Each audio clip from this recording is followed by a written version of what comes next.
আমার কুষ্টিয়ার ডিসিটা কিছুদিন আগে বদলি হয়ে গেছে, আপনারা শোনেননি? বাংলাদেশের একজন ভালো ডিসি ছিল।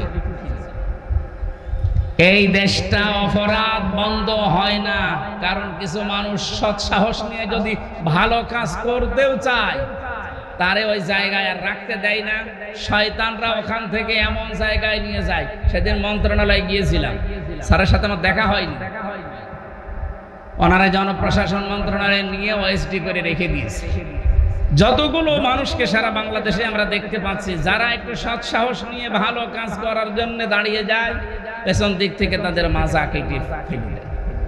এই দেশে ভালো মানুষ বা ভালো কাজ করার সাহস মানুষ পাবে কি করে আর নেবে কি করে?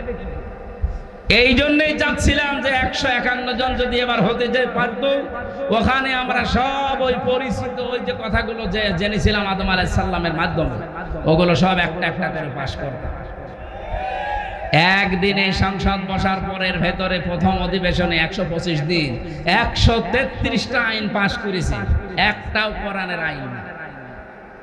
রাজশাহীর অধ্যাপক মুজিবুর রহমান এমপি উনি একবার তুললো যে নামাজের বিল আমরা চাই, বাইরে এসে দেখে ওনার সমালোচনা করছে অনেক নামধারী মুসলমান এমপিরা। এই দেশে নামাজ কায়েম করতে চায় রাষ্ট্রীয়ভাবে। একটা কথা হলো, উনি কি ওনার বাবার কথা বলেছিল? কথা বলেন। উনি মদের বিরুদ্ধে কথা বলেছিলেন। আমাদের তো সময় দেয় 2 মিনিট, আমরা এলাকার কথা বলতে সময় শেষ। এই মাদকের বিরুদ্ধে সরকার 0 টলারেন্স ঘোষণা করেছে। আমিও একটু সময় পেয়ে 2 মিনিটের 1 মিনিট বললাম যে এই বাংলাদেশে যত জায়গায় মাদক আছে, বিশেষ করে কুষ্টিয়াতে নাম করা 2টা জায়গা, লালন শাহের মাজার আর সলেমান শাহর মাজার, এই 2 জায়গায় সারা দেশ করিয়ে আপনি যা গাঁজা পাবেন তার যাতে বেশি গাঁজা পাওয়া যাবে এই 2 মাজার। তো ওটা যেহেতু আমার এরিয়ার ভেতরে না, ওটা 2 এর এমপি যিনি তার এরিয়ার ভেতরে ওই ভেড়া মারা। আর আমার পাশে এই যে লালন শাহজি, এখানে পুলিশ পাহারা দিয়ে গাঁজা খাওয়া। বলেন তো গাঁজা মাদকের ভেতরে পড়ে কিনা?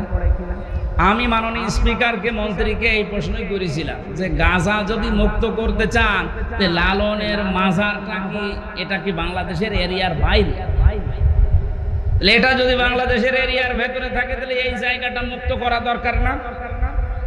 ধর্মের নাম নিয়ে, সংস্কৃতির নাম নিয়ে এমন এমন কাজ এই সমস্ত মাজারগুলোতে হয়। আপনি খোঁজ নিয়ে দেখেন, সেখানে আমি নাম নিতে পারলাম না, এমন নিকৃষ্ট কাজ সেখানে করা হচ্ছে।